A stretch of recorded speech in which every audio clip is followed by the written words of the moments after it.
Forgive Me Not is about a family. Specifically, the two characters are Violetta Chen-Samuels and her older brother, Vincent Chen-Samuels. Unfortunately, Violetta is incarcerated due to a drunk driving accident that also unfortunately caused the death of her younger sister. In the criminal justice system for juveniles in the world of Forgive Me Not, the victims decide what happens in tandem with the Department of Corrections. So there are three options for Violetta: that she could be forgiven and go home, or she could do a longer sentence, or she can participate in the trials, which are a form of rehabilitation. Ultimately, this is not a spoiler, she chooses to be in the trials as designated by her family, who are the victims of the crime, and work with the Department of Corrections to see what happens and hopefully help their daughter in a time of need.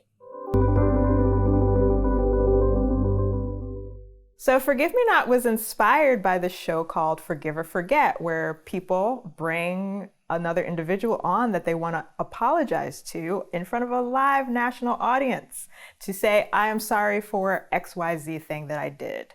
And the person chooses to forgive them or not.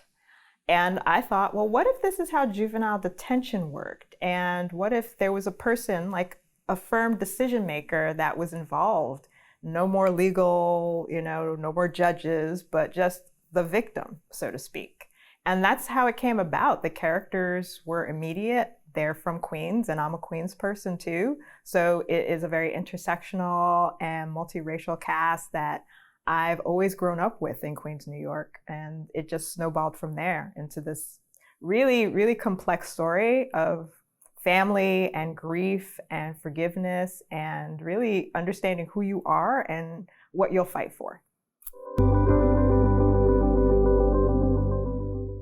I'm a huge fan of speculative fiction, and what I love about it is that it can just slightly turn something on its head. And I love that about all genres: magical realism, fantasy, sci-fi, but speculative fiction in particular can be very subtle. And I think that's something I wanted to tap into with Forgive Me Not, is to not overwhelm people, but to see those connections and parallels to what our system currently looks like.